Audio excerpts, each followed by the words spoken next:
You have probably sat in a room where a well-prepared message, clear slides, solid data, good intentions, completely missed the mark with one part of your audience. Not because the content was wrong, but because the delivery, the framing, the language wasn't built for the person sitting across from you. Now multiply that by an entire generation. Today's organizations are running on a workforce that spans 30 years of lived experience. People who enter the workplace before the internet, alongside people who have never known a world without it. And somewhere in the middle of all that, communication is quietly breaking down, not loudly, not with conflict, just with nodding, with disengagement, with experienced professionals who stop raising their hands, stop pushing back, and start counting down. My guest today has spent decades studying exactly this. Lee Caraher is a CEO, author, and one of the most clear-eyed voices of multigenerational leadership in the workplace. Her books, Millennials and Management and the Boomerang Principle, challenge the way organizations think about loyalty, engagement, and what it actually takes to build a workplace where people across every generation don't just coexist, they perform.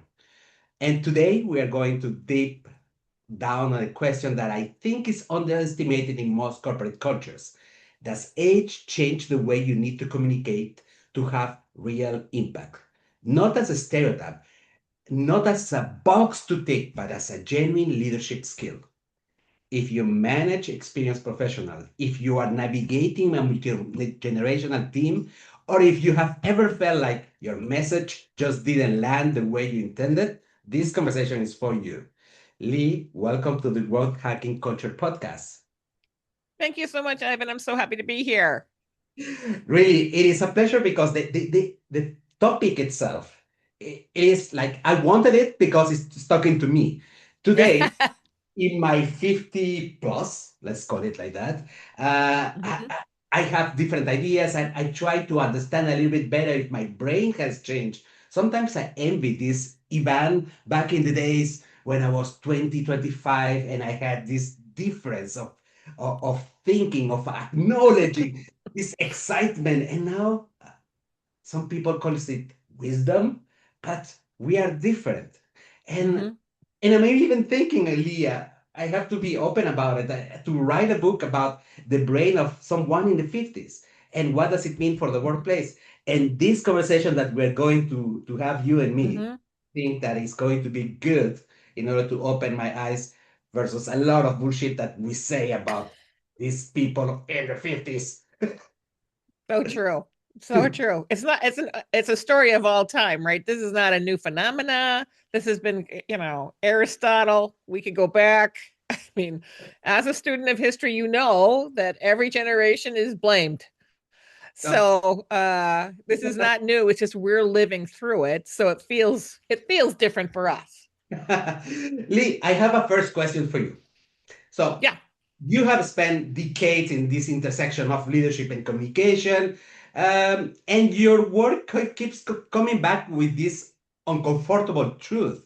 Most communication failures aren't about content, they are about delivery. When it Mhm. comes to these Gen X, boomers, or people in their 50s in the workplace today, what's the biggest communication mistake younger leaders make without really paying attention or without even realizing it? Mhm. Mhm.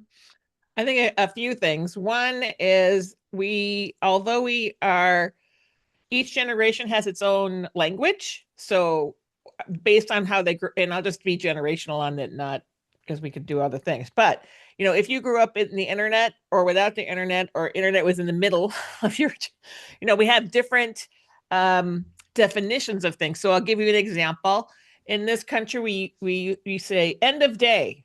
And the end of day for someone our age, or my age, I'm a little older than you, is 5 o'clock. That's 5 p.m. The workday is 9 to 5. Now, is it really? No, but that's what it means to us. If you said end of day, I would know exactly what you meant. 5 p.m., that's the due date. That's the due time. End of day does not exist for somebody under 40. What I mean by that is this: the number one across the world, the number one deadline given in schools across the world is 11:59:59 p.m., or you would call it 23:59:59, uh, wherever you are in the world. So I could tell. So someone younger could say, they would never say end of day, because if they did, they would mean 11. You would mean right before midnight. Um, and so what the biggest mistake we make is that we think we're saying the same thing when we're not. Mm. So the more specificity anybody can drive into the conversation, the better it is. And understanding those cultural difference um, among generations, if you can strip it away to get the specifics, you've conquered half the battle. You've conquered Mm. half the battle, because we just use these colloquialisms to, because they're how we grew up. Like, in this country, there's a lot of things that we say that are exclusion, inside baseball. You don't have baseball there so much, but we say inside baseball, or we say things which means something that's really narrow, that someone who's an expert needs to know what that is. That's what inside baseball means. I don't know why, it just does. But if you don't understand where the saying came from and what it means today, you think you're being so clear. They all got it. I said end of day. And then the next day, someone's wrong. That's what happens, because we have different definitions of the same concept. So the first mistake we make is by assuming that because I'm the leader, everyone understands my definitions. Mm. And no matter where you are in the world, it's not true, Mm. because we have more of a multicultural and multi-generational workforce across the world we've ever had. So depending on where in this country, if you grew up in the South or you grew up in the North, if you grew up in the West, you grew up in the East, Northeast versus Southwest. I mean, they're all very different regions, and you use different terms for the same thing. So we should not assume that just because we're using English, that English is definitions are the same regardless of who you're talking to. That's the biggest mistake we make. Lee, but does it mean that when we have a message to pass, do we have to adapt to each generation, or just to be mindful that in the same sentence we say, hey, by the way, for people of the Mm, boomers, this is what I mean. How should no, they I think articulate that? no. I think if you start, like, naming people in a room, then I mean everyone has multiple ways of describing themselves. So Mm. I describe myself as a cusper. I'm a last year boomer into Gen X. I'm a woman. I'm from the Northeast. And I'm a Episcopalian. I mean, all the things, right? I'm a mom, all the things. So we Mm. don't have just one description of ourselves. Yeah. So you can't assume that just because your age, I don't see myself in boomer, but my age says I'm a boomer, right? Mm. So if we make assumptions based on the naming of things, then we're compounding the problem. Clarity is clarity. Doesn't matter who you're talking to. So what I think we all need to make the next leap in saying, here's where we're going. What does it mean for you? Mm. And that's where we also think everyone assumes they get it. We're going to the North Pole. We're going to the North Pole. Everybody's clear. We're going to the North Pole. Well, what does it mean for me? Am I in the back of the bus, the front of the bus? Am I, in the snow zone or not? I mean, if we don't transform that, where are we going to? What does it mean for me? And what does it mean for my team? Then you cannot assume that everybody got everything. Okay, I get it. So basically, the best way is always to have, instead of having a one way, is to have an interaction to prompt, Yes, validate always. assumptions. Assumptions make an ass out of you and me. Mm. They're the downfall of everybody. Well, I Mm. just assumed she knew. Why would you assume that? I didn't grow up. I've lived all over this country, but I didn't grow up in the Southwest. I don't know that avocado. I mean, I remember when I had my first avocado, because I grew up on the East Coast, moved to the West Coast, and I was like, "What's an avocado?" And in this, on the West Coast, because it's a it's a Mexican culture. Mm. It's like, well, how do you make your guacamole? I'm like, well, what's guacamole? I had no idea. But it was like just part of the, food is a great example of that, right? What, food tells you a lot about culture. Anyway, I digress, which is shocking. You'll be shocked by that, Ivan. Okay, there are people who don't believe in this crap. They say, listen, good communication is good communication. Age doesn't matter. Others say generational context is everything. Where do you land and what is the evidence? Is there something like research that has been made on the topic, or is just like good feelings, feel well, Yeah. that we want to do for the rest of the world? Right. There's so much research on communication. It's just the problem with it is that the problem with the research is that it's hard to get, right?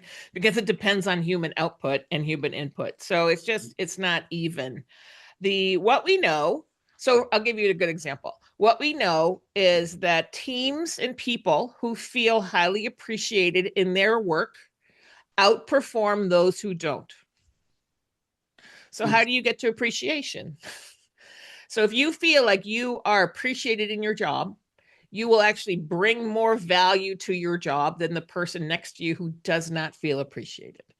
So that language of appreciation, this is evident. We know this. This is true. I mean, there's a lot of data on that, right? So then if you unpack what is appreciation, appreciation is understanding. Appreciation is thank you. Appreciation is recognition for your effort and your output. Appreciation is, and that's universal. There is really no the feeling of appreciation is universal. So that's probably the best example of the data on that. And then how do you help people feel appreciated? Well, and there are languages of appreciation. Some people like to have a call out like, you go girl, and other people like, please don't say that, just send me a note. Other people like, give me the money.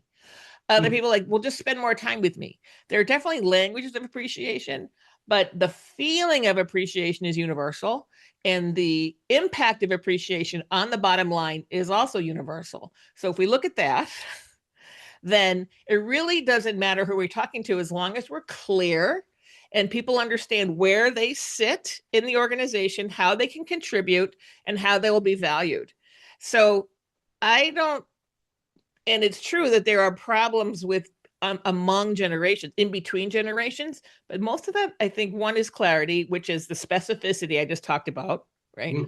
The more specific, there's just no, you cannot misunderstand Monday at 11 a.m. in the Central Time Zone on Zoom with Ivan. There's no way you can misunderstand where you need to be, what time you need to be there, and who I'm talking to. But if you say, yeah, go on it'll be online. It'll be Monday morning, my time, but it'll be in the evening or afternoon, late afternoon in Switzerland. And some guy's going to talk to you. You think you've said, oh, you're going to do a podcast, but you haven't told me all you've told me is going to be in a podcast. You don't know when. I mean, all the things. So the more specificity you can drive into your communication, that's where the clarity comes from. And that's universal. This is what's definitely universal is time zone, time, date, time zone, and format, universal. So where can you drive the specificity around things that are unmistakable? And then from a situation around effort and appreciation, how do you know that people are feeling appreciated? Right. One is you have to make the effort. And two, you can measure that on the bottom line. I wish it was easier. I wish there was a scale. Like over our heads, there was like, ding, ding, ding, ding, ding. You suck. Now go back, right? But there isn't, right? Because it requires human feedback. And a lot of us are scared to give feedback to our bosses, no matter how old they are. I want to dwell in this part where you talk about appreciation, specifically that I have the feeling that good appreciation is the one that goes beyond just the surface generalities. you mentioned, for Mhm. instance, all your classifications. You have at least 12 different dimensions to classify you. Yeah. And but I cannot do these generalities. It's like me. Like if somebody wouldn't show appreciation to me if they say, okay, this guy is brown, so he's a Latino. Yes, I'm a Latino, but I didn't Yeah. grow up in Latin America. Uh, Right. so if they don't have this knowledge that for me, for instance, mañana really means Right. tomorrow, it doesn't mean Right. one day, Yeah. then Yeah. I'm going to feel offended rather than, oh, he recognizes my identity. No, Yeah. that's not my identity. So people need to Right. do efforts to get to know the Mm. specific of the subject in order to show good appreciation. I Yes. I would appreciate someone who will remember something that I say 3 days ago, or something that Hmm. it really happens in my day because I would feel this guy pay attention to He me. gets me. Uh, Yeah. gets me. So appreciation needs time, effort, and a little It bit of things. does. I mean, I think there's some well, there's definitely some work cultures that are no appreciation. I mean, your paycheck is your appreciation. That's crap. I mean, I think that's crap. You know, the a paycheck is the transaction. I paid you, you worked. There's no appreciation in that unless you were worried about getting a new, like getting fired because you didn't get work. Well, go find a new job. Even in a down economy, there are great jobs for great people, period. You know, period. Two is, I think another piece on appreciation is, and I hear this a lot from different definitely younger generations who are struggling to understand their, the first 4 years of a job or a career, so hard to move from education to the workplace. Because in education or at school, college, university, there's social, we call it social, I don't know what you call it there, but we call it social promotion. You don't have to get an A to advance. You can get a D, which is right above failing, and still advance to the next level. That does not happen in the workplace. Mm. Like, do it again. No, I'm done. No, you're not. It's got to be A level work. Well, I don't need to do that. Well, understanding what the difference between your social promotion, get a D, move forward, C's get degrees. My nephew used to say that to me all the time. C's get degrees, Aunt Lee. Like, well, that's, and I'll show you how that works in your work. You're going to get fired. And he did. So, um, that biggest transition for young people, they're raring to go, they come in the workforce, and then they get slammed with the reality of how work works versus how school works. And school works on very many different things. And we forget to educate we're so excited to have these new people. I'm always excited when a new person joins us. And we have learned over time that we have to drill into them. Here's what it means to be part of us. We turn on our screens at 8 o'clock in the morning, or we tell someone we're not going to be here. We tell people when we're not going to be out of the office for whatever, I don't care what it is, going to a dentist appointment, so that we know we can't count on you in that time. And we expect you to work to the deadline that was already set. So if you have to go out of the office to go get your teeth cleaned, then do your work earlier. We expect, we have to drill it into people what it means to be part of us. And none of us do a good enough job of that. None of us. Anyway. I feel that and that is maybe one of the roles of the senior people that we are talking about is to help them understand, but having also the understanding that these guys, young like that, have some potential. They may not Oh, have the knowledge because I still remember, like I was a bloody rebel when I went into the workforce yeah. and I didn't want to follow the rules. I was like a Gen Z, but 30 years ago.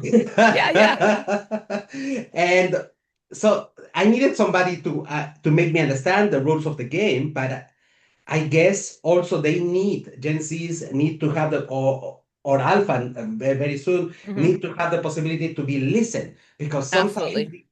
all guys are telling them you don't talk now Right. and we're missing opportunities. That is so true. I think there's, so for me, I translate that into this as one, because the condition of work has changed, right? I mean, we didn't use Google links until way into my career. And the first time I got a Google link that was sent to me as a draft document, I almost lost my crap. I was like, what the hell is this? Where is the piece of paper on my desk ready to go? I lost my shit. I'm like, oh my God. But Lee, that's what it is. That's just like, that's what we do now. No, no, no, no. I mean, that's not what we do. I was just so irritated because that's not what I meant. And I figured out that I didn't explain what I meant. It was on me that I didn't explain what I meant. The other piece of this is we all have modus operandi. We have SOPs, standard operating procedures that we have worked on over time. It works for me to do it this way. Well, someone will come into your organization that has all different technology, has all different experience, has all different theories that they worked on. And they look at it and go, that is stupid. Why don't we do it this way? Right. And what I always ask my team, two things I always say when they join. One is you're going to see things that we do and you're going to go, that is dumb. Why don't we do it this way? And so my request to you is that you do it our way first. So you understand the flow and you also understand the dependencies because you can't see them. If you don't live in them, you can't see the dependency, right? But you need to do it our way first. And then you get to say, how about an improvement?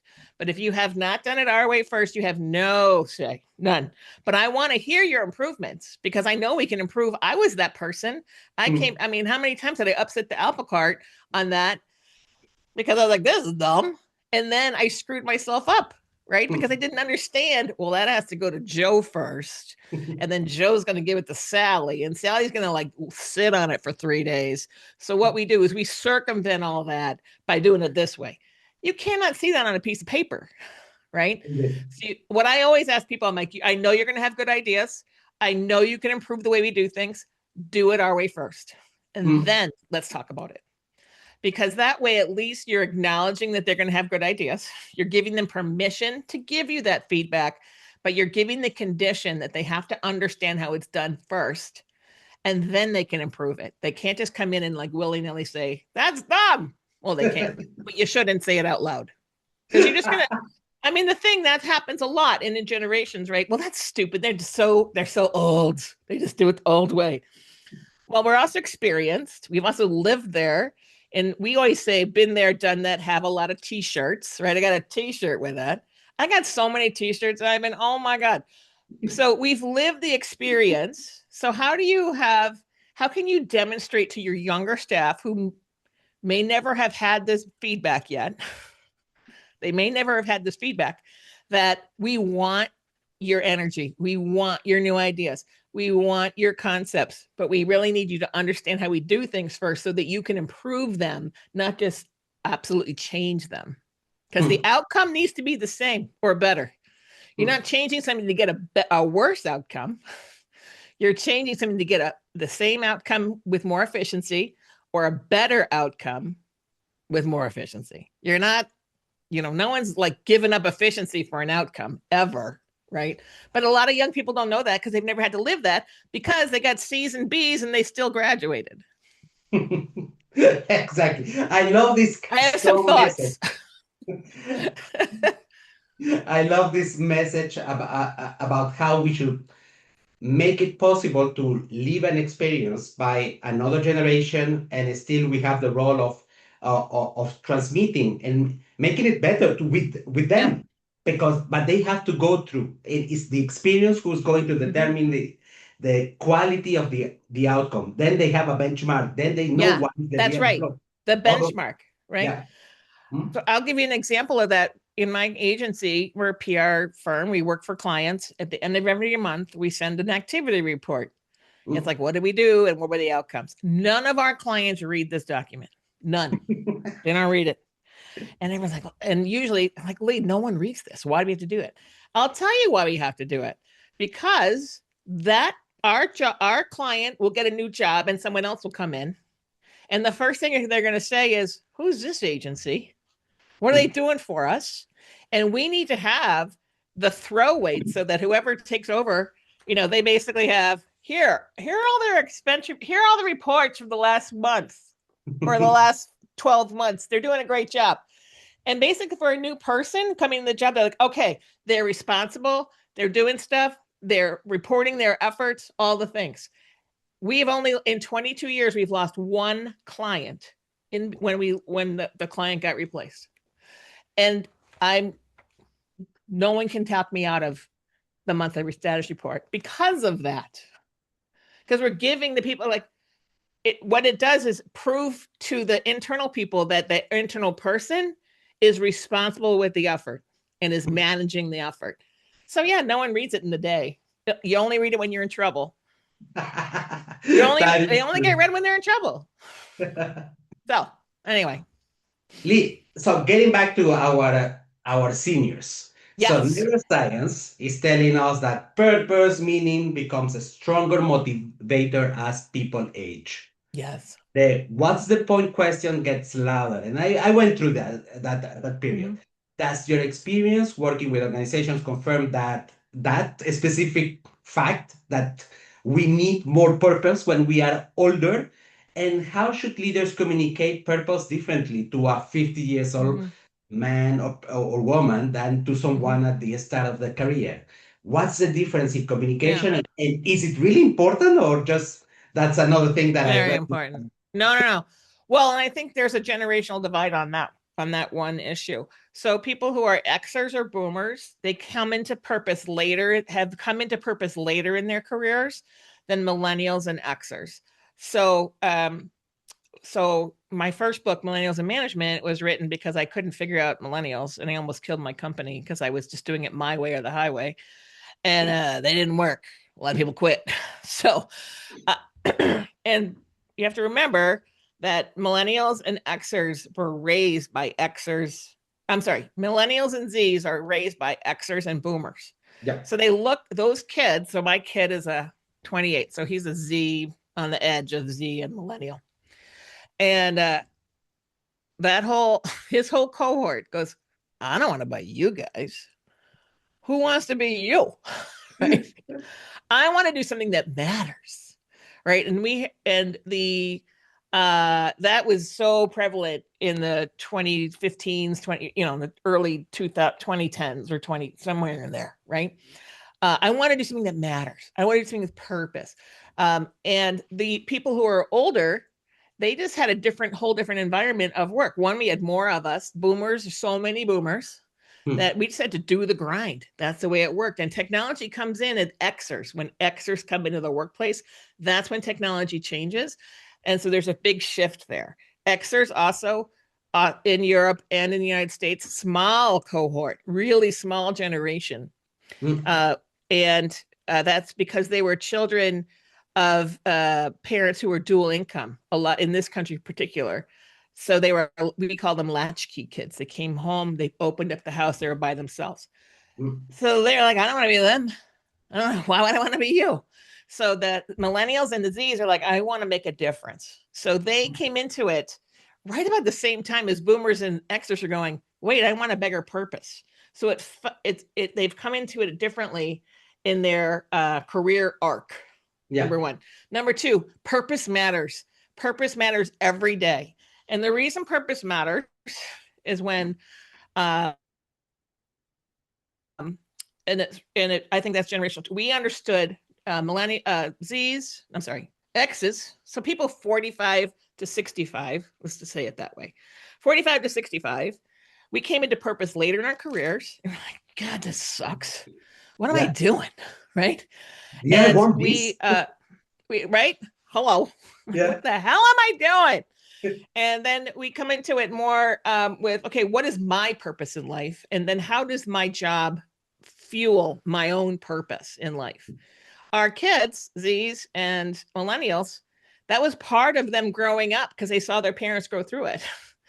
And their parents like, whatever you do, don't copy me. Don't copy me. This sucks. And, you can't count on, and it's a little bit different in Europe because of the way the laws work on how you can fire people and lay people off. But here, it's like, there's no loyalty. They'll cut you as soon as they can. Been there, done it. I have a lot of those t-shirts. So like, if you can't find a purpose, a through line so that you're contributing to the world in a different way, this is generalization, right? They started this. So one, purpose matters because the more we are aligned with our own purpose and our day, how our day is going, the less waste we have in the workplace. Period. So we have 4 rules at my company. Nobody goes alone. You got to be interested. You got to pay us, and no assholes. Because Nice. those 4 things make a happy workplace, Mm. right? Because we get to eat because somebody paid us. We're not working with jerks who don't respect us. We're doing something we are interested in, and we're not alone. So those 4 rules have been in place for 24 years. 20, oh gosh, that's a long time. 20 years. Even though our business has changed so much, because we started the company before Twitter. Oh my God, right? Everything has changed. But those 4 rules are the same. And that means that when we find our purpose at the company is we help good companies achieve their business goals through communication. That hasn't changed ever. How we do things have really changed. And then my job as the leader, as we recruit people, one, we have to identify what are the attributes of someone who's going to be successful in our work. So we've done that. And then how does each person tick? And I don't have to know. Someone down line has to know, right? Right. And then how are we going to, what's important to them and how do they understand their role so that they understand that their contribution is moving us forward. And if people don't understand that their contribution is moving the company forward, they will not feel purpose in their workday. If they're working for people who don't respect them, you are losing money. You are losing money every day because those people are grinding inside. They're not motivated. They're not engaged. They don't get respected. So they just punch in the clock. We call that punching the clock. So the higher you can have people who understand what the purpose of the organization is, understand what their roles are and how they are moving us forward, the higher aligned you have, the less friction you have. The less friction you have, the more efficiency you have. The more efficiency you have, the more profit you have. No margin, no mission. So we don't work with assholes. So that takes half the company, that takes half the world out of our, it's dollars for, we don't get all the dollars we need, but we have a better life, right? And in the end, we can only do that because we deliver excellent work. So I have a thing that I call, we have really high expectations and we really care about you a lot. If you have high expectations, but you don't care about your team, you don't have a business. Because if you don't care, they're out the door. If you're churning your people, you're losing money. Anyway, I could talk about this forever. Can you tell? No, Lee, Sorry, love Ivan. that. I love that because it drives me also to think a lot about loyalty for the different generations. And I Yeah. think you talked about it in one of your books, The Boomerang Principle. Yeah. Mm-hmm. Now, with the context that you gave me, I was thinking, yes, it's true. Communication industry has changed a lot. Now everything is done online. In the past, it used to be differently. Now, how do we make feel value your collaborators that started with you back in the days, who might be a little bit like with a lot of uncertainty because all this digital and now digital is not just posting in Twitter, it's more than that. It's some people, an 18 years old I heard was able to make a PR industry just with bots. Yeah. And he got Right. he landed these critical industries like tobacco or whatsoever, just playing around with bots, by the way. And that's what they call communication, and some people Mm-hmm. make it. So how do you manage all these generations that are working with you, the old timers, the new generation who have all these digital skills, and keep the loyalty? Because at the end, either your young generation, if they don't like you because you are too traditional, they might leave Mm-hmm. for something more fancy with younger Mm-hmm. people who are in t-shirts and drinking beers at 10 o'clock in the morning. So how do Right. you manage that? How do Yeah. you accommodate this loyalty for Yeah. these different generations? So I think it's 2 things. One is when you hire somebody, they're going to leave you. Mm, When you hire someone, you already know they're going to leave you. So expecting someone to be with you for the rest of their career is like the dumbest thing you can possibly do, because you're only going to get disappointed. If that is your expectation, I hire you, you're with me for the rest of my life, you're only going to be disappointed, because we all have different goals. Like, what if I get sick? Or what if my mom needs me? Or what if, what you cannot control life. What you can control is how you treat people. So people are loyal to people who treat them well and who value them. So in my second book, Boomerang Principle, it's about actually running a company that people return to. And now today, in the last 10 years, there's been a lot of switch on that. But 10 years ago, 60% of American companies actively had policies against rehiring people. That has changed in the last 10 years. There's a lot of reasons for that. But if you run a business that people come back to, oh my God, you have found that is it. And maybe you couldn't contain them. Maybe you didn't offer them they wanted to like go to the left and you were going to the right. So there was no space for them to keep moving in their career, but you helped them get a job in that next career. What if you did that? That person who you have had a high expectation, high care for, is going to be loyal to your company and to you for the rest of their lives. I didn't want to be in PR anymore. I wanted to be a nurse.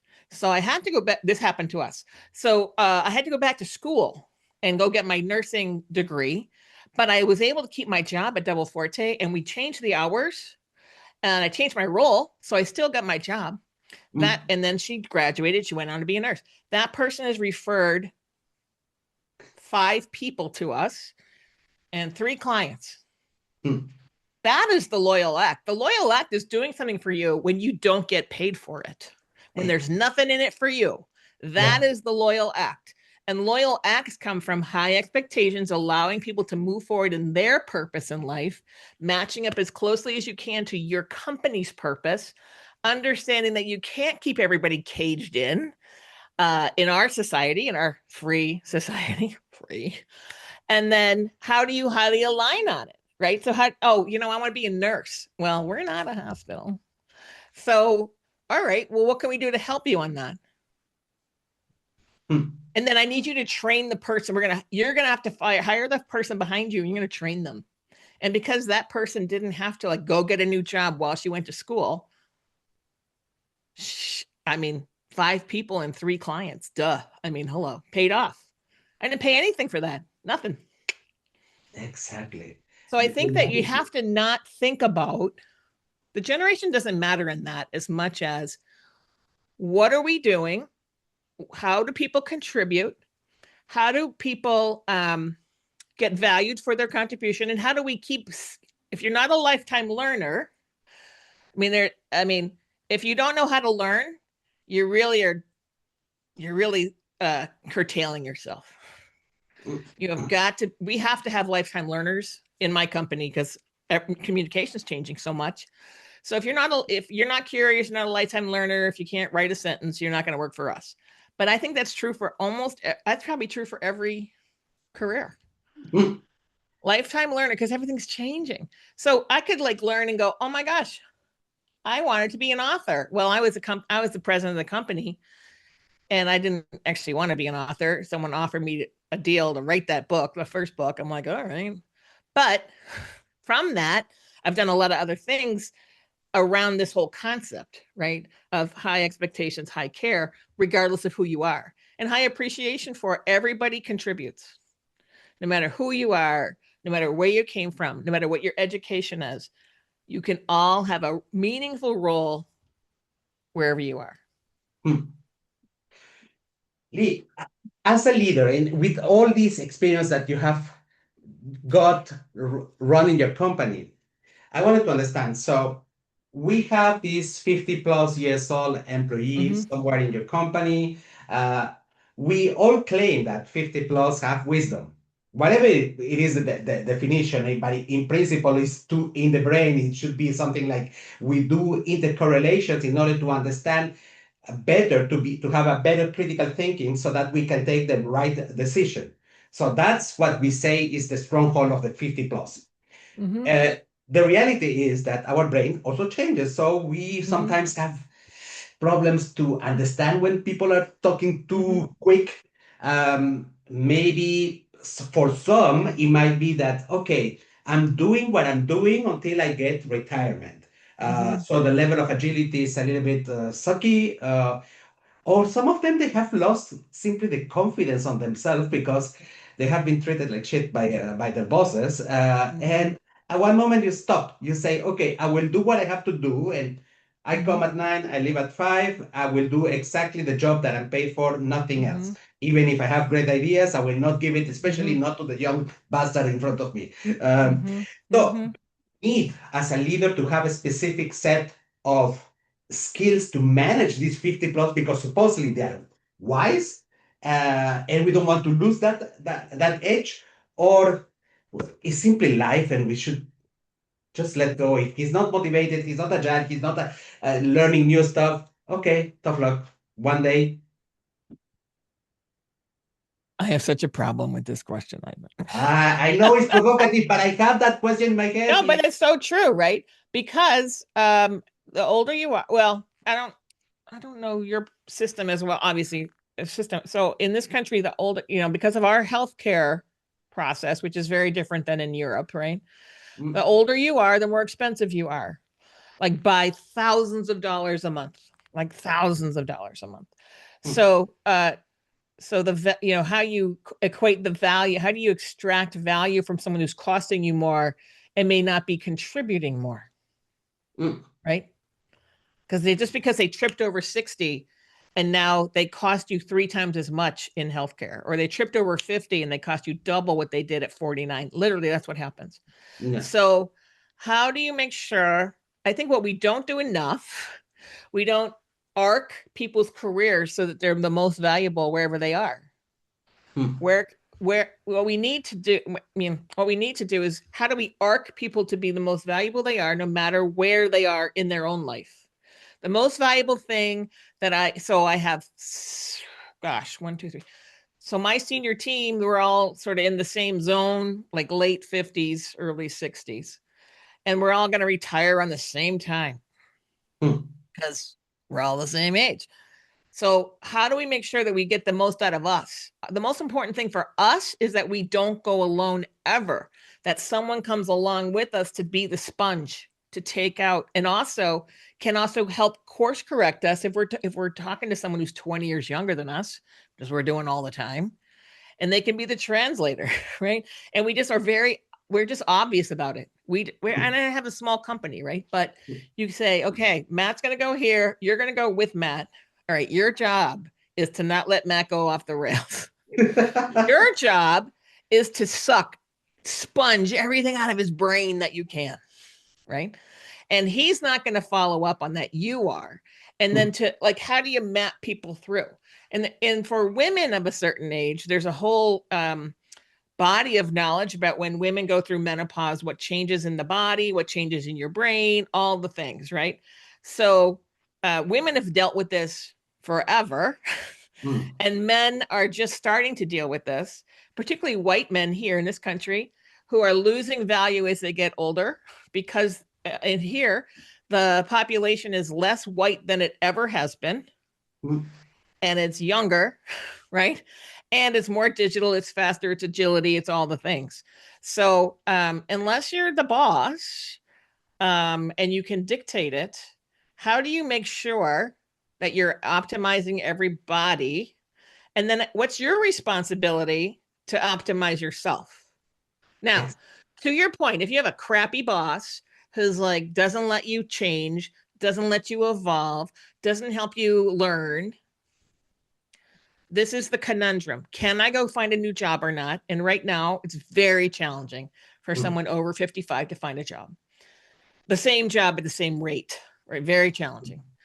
So young people need to know now that they have to keep themselves fresh for as long as, because if you're not relevant, it doesn't matter. Because no one's going to be loyal to you just because you were relevant 10 years ago. Not going to happen. I've had people who are older in my company. When things were changing, Twitter came out, everything changed right at that moment. We had several people in the company who are older than me who were like, I don't want to learn this, Lee. I like the way I do things. I've been so successful in my career, but I couldn't take them anywhere because the client on the other side of the table is asking totally different questions. So there's a market, and you have to keep yourself relevant in that market no matter what. Unless you're the bajillionaire, and there are more of those today, and that's a whole nother conversation. But unless you're independently wealthy and you don't require income from somebody else, you have to keep yourself relevant. So, and you have to find work where people will help you stay relevant. And that's the hard part.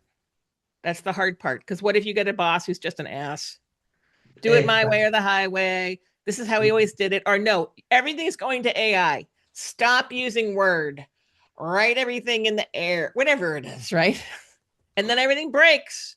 And then when things break, who gets blamed, and then who has to fix it? The people who have been there before. Period.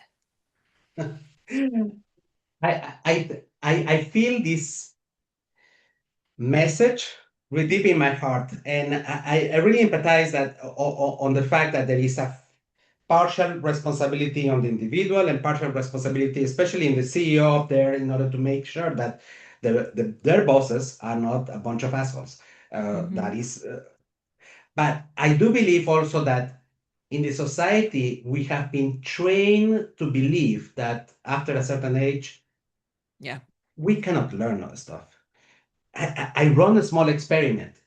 When all this AI bullshit started like 1 year and a half ago, in my case, I started a little bit earlier. I started using tools to code. I'm not a coder, so AI tools to code. And then I started influencing my friends 50 plus to go and use it. There is, especially after 2 months that I showed the tool to one of my friends, he was 63. He developed a tool that was amazing. That it was so impressive that it really encouraged. Then it became a little bit of a competition because I don't want to be less than Michelle. By the way, if you're right. Michelle, stop it. But I think we have an amazing capacity to learn new things and to create engagement, because I saw the engagement, the eyes lightning from these old guys when they were doing something amazing. Some people had already like this coding experience back in the days, but that was like 10 million years ago when you were coding, I don't know, in numbers. C++ and ASCII. Zeros and ones. Oh my God. Exactly. So I see a lot of potential that is the moment that in our society we break this belief that we cannot, that we are not capable because of age. Our brain does not become slower. It's our processing moment of acquiring new knowledge that can become slower, but it maintains and it stays for longer time versus other generations. I think there are things we can do to keep our brain moving, right? There are things we can do. We know so much more about getting older today. We know so much more about keeping your brain active and making it so it's not the same all the time, like switching it up. So if you it's sort of like if you're an athlete, when you're young, you want to be multi-sport athletes, because multi-sport athletes get different muscles, they have different understanding. If you understand football, American football, baseball, whatever it is, soccer or football for you, you get different understanding. So you always want to, when kids are only doing one thing, they actually tap out faster in athletes because they're just all funneled into one thing. That's true with our brains. If we just do the same thing over and over and over again, particularly as knowledge workers, then we are less elastic, for lack of a better term. And so how do we keep ourselves elastic, right? And so is it doing puzzles every day? Is it doing a different puzzle every day? Is it taking a walk and listening to a podcast? More inputs. And the more we can make sure that we keep ourselves fluid and nimble, no matter how old we are, the better it is. My father is 87. He is a retired cardiac surgeon. He's an asshole, because all surgeons are, but I love him. But he is a lifelong learner that way, because when you're in the medical profession, you have to go get your CE, you have to get extra credits every year, learning, because things advance, right? So, but as a retired person, he lives in Boston. He goes to Harvard's senior program. These people are all 65 to 90. They go to class 2 or 3 times a week. They're learning all these different topics that they weren't able to do when they were younger because they were professionals in a certain thing. His mind, like this, sitting in front of the television all day long, doing nothing, just your mind goes to mush. So I really feel this strongly as participants in the world. Our responsibility to ourselves and to our family is to be as healthy as possible, truly, because healthcare could take us all down. And then how do we make sure, you don't want to be at the end going, well, I had, oatmeal today. Like, how we all want to have a purpose. We want to learn things. We want the light bulb, like you just described your friend with Michelle with the light bulb, right? Light bulbs, like, they just give us energy. And that's just in our brain. And how can we make sure we get new inputs all the time? I love this message. So 50 plus basically is the age to invest in yourself. To Absolutely. say you don't have any more fears about yourself. You get to know yourself, so nothing to lose anymore. Invest on your mind, invest on your body, so that you can feel happy with the life you have. Mm-hmm. It doesn't matter. It's not about your job to invest in your job. It's about yourself, right? And if you invest in yourself that way, your job's going to benefit. Exactly, but that's a byproduct. Your job is going to benefit, right? Because you're going to be more engaged. You're going to be more interesting. You're going to know more. You're going to be able to connect dots. Like knowledge, I feel like my job every day is to connect dots for people. Give me 3 things and I can connect them, because that's what we have to do for our clients, right? This market's down, that market's up, and what this is happening. People like pink today. I'm like, okay, this is how you connect them all. But that's where opportunity is, right? But the more we can, and what does that allow me to do? I can draw from my experience of working for 40 years. Oh my God. And say, oh, this happened here. This happened here. So we have things to bring to people based on our experience. And that is also current. We have to be current and use what we have. I got 40 years of experience no one else has. I'm going to bring it to the party. And so how can I make this relevant to you? How can I make this current? What resonates for you in this? And the more we actually don't declare things, like this is the way it's got to be, the more we invite people into the conversation, the better it's going to be for everybody. And that's how truly, that is a bottom line decision. That is a bottom line decision. The more you let your people feel unvalued, the more waste you have in your company. There's a lot of data on that. Yeah. Lee, how can people reach you out if they have problems, struggles in communication in general? Because with all the experience, how can they benefit from your experience? How can they call you, write to you, go to a place, read your books? Tell me. All of the above. I'm really easy to find, Ivan. Probably the best place to go is LeeCaraher.com. My agency is double-forte.com. And then on LinkedIn, I'm Lee Caraher. I'm really easy to find. Lee Caraher. So I can send you all the links. But if you have questions on this, just send me an email. Go to the website. There'll be a form there if you want. You can send me an email at lcaraher@double-forte.com, and I will answer your questions. That's excellent. I'm going to be putting, in fact, I have all the links. I prepared for this. So I will put it below this episode. It was lovely to speak to you, Lee. It was amazing. Thank you very much. Thank you so much for having me, Ivan. I really appreciate it. Have a great day. You too.